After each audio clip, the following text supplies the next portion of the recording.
అన్నమయ్య జిల్లా రాయచోటిలో చెన్నై పోలీసులు అరెస్టు చేసిన సిద్దికి అలీ అలుమ ఉగ్రవాద సంస్థకు చెందిన వారని కర్నూలు రేంజ్ డీఐజీ కోయ ప్రవీణ్ వెల్లడించారు.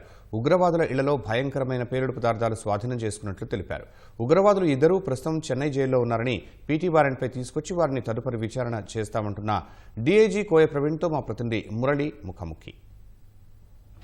రాయచోటులో ఇద్దరు ఉగ్రవాదులు మూలాలు బయటపడిన నేపథ్యంలో అబూబకర్ సిద్దికి అదేవిధంగా మహమ్మద్ అలీకి సంబంధించినటువంటి అనేక విషయాలను కూడా పోలీసులు వెల్లడించారు. దీనికి సంబంధించి మనతో మాట్లాడడానికి కర్నూలు రేంజ్ డీఐజీ కోయ ప్రవీణ్ గారు మన దగ్గర ఉన్నారు. ఆయన అడిగి మరిన్ని విషయాలు తెలుసుకుందాం. సార్ చెప్పండి, ఈ తమిళనాడు ప్రాంతంలో బాంబు పేలులకు సంబంధించినటువంటి ఇద్దరు ఉగ్రవాదులను అక్కడ అరెస్ట్ చేశారు.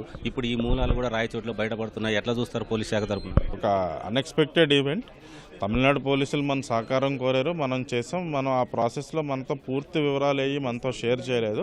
సబ్సిక్వెంట్లో మనం తెలిసిన తర్వాత మనం అప్రమత్తమై మనం గాలింపు చర్యలు చేపట్టి సోదా చేస్తే ఈ యొక్క సామాగ్రి దొరికింది. తర్వాత ఇప్పుడు వాళ్ళని తీసుకొచ్చి విచారించిన తర్వాత పూర్తి విషయాలు తెలుస్తాయి.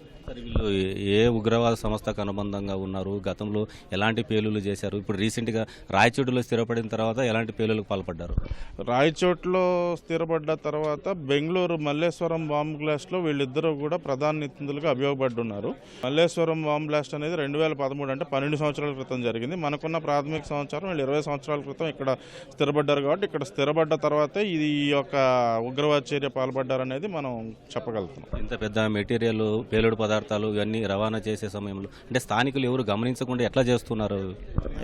అంటే వీళ్ళు చాలా జాగ్రత్తలు తీసుకుంటారండి.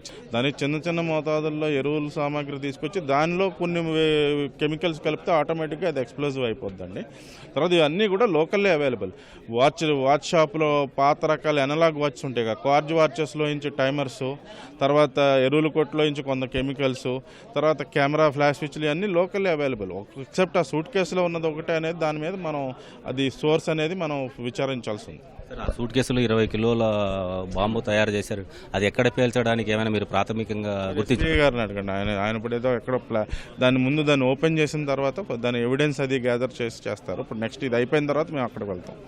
వాళ్ళు ఎక్కడ చేయాలని ప్లాన్ చేశారు? మనకి ఎట్లా తెలుస్తుంది? మనం వాళ్ళని ప్రశ్నిస్తే తెలుస్తుంది. ఇప్పుడు ఈ స్టేజ్లో మనకు తెలియదు. అసలు మనం వాళ్ళని మొహాలు చూడలేదు. వాళ్ళని పట్టుకున్నాం, అప్పచెప్పాం. వాళ్ళని తీసుకొచ్చి ప్రశ్నిస్తేనే అసలు వాళ్ళు ఏంటి, 20 సంవత్సరాల్లో ఏం చేశారు, ఇక్కడ ఎవరెవరు సహకరించారు, వీళ్ళకున్న లోకల్ రిసోర్సెస్ ఏంటి, వీళ్ళ కాంటాక్ట్స్ ఎవరు, ఈ నెక్స్ట్ వీళ్ళ ఫ్యూచర్ ప్లాన్స్ ఏంటి, వీళ్ళకి ఏమంటారు లాజిస్టిక్స్ అంటే ఆర్థిక సహాయం ఎక్కడి నుంచి వస్తుంది. తర్వాత ఇంకో విషయం కూడా వాడి భార్య చెప్పింది, మేము చేసే వ్యాపారం చాలన వ్యాపారం, కానీ మాకు ఏ రోజు దేనికి లోటు లేదంది. ఎక్కడి నుంచి వస్తున్నాయని అడుగుతుంటే మనకు వేరే ఉన్నాయని చెప్పారు తప్పితే నాకు పూర్తిగా చెప్పలేదు, ఎప్పుడు పంచుకోలేదన్నారు. సో వీళ్ళ ఆర్థిక మూలాలు ఏంటి ఇవన్నీ కూడా మనం లోతైన దర్యాప్తులో తెలుస్తాయండి. ఇప్పుడు ఈ స్టేజ్లో మనం ఏం చెప్పలేం. చివరిగా చెప్పండి, పోలీస్ శాఖ తరఫున ఈ ఉగ్రమూలాలు బయటపడిన నేపథ్యంలో అంటే ఇలాంటి కార్యక్రమాలు ముందు జరగకుండా ఎలాంటి చర్యలు తీసుకోబోతుంది? మీరు చూసే ఉంటారు, Sri Lanka Colombo bomb blast, Easter bombing ఉంది కదా, జాకిర్ నాయక్ అని ఒక ప్రచారకుడు చేసేవాడు. అతన్ని భారతదేశంలో నిషిద్ధమైంది. అతని యొక్క ప్రవచనాలకు ప్రేరేపితులైన వాళ్ళు చేసేది. Thank you sir, thank you very much. ఇది డీఐజీ కోయ ప్రవీణ్ గారు చెప్తుంది. అదే భవిష్యత్తులో ఈ ఉగ్రవాదులకు సంబంధించినటువంటి ఎలాంటి చర్యలు కూడా ఈ ప్రాంతంలో కాకుండా దేశంలో కూడా ఎక్కడ లేకుండా వీళ్ళు మూలాలు ఎక్కడెక్కడ ఉన్నాయి అనే దానిపైన ఇన్వెస్టిగేషన్లో అన్ని కూడా తేలుతాయి. త్వరలోనే చెన్నైకి వెళ్ళినటువంటి ఆ ఇద్దరు ఉగ్రవాదులను కూడా పీటీ వారెంట్ పైన అరెస్ట్ చేసి రాయచోటికి తీసుకొచ్చిన తర్వాత వాళ్ళని కస్టడీకి తీసుకుని మరింత లోతుగా విచారణ చేస్తామంటే అభిప్రాయాన్ని డీఐజీ వ్యక్తం చేస్తున్నారు. కెమెరామెన్ జగదీష్తో మురళి, ఈటీవీ న్యూస్, రాయచోటి.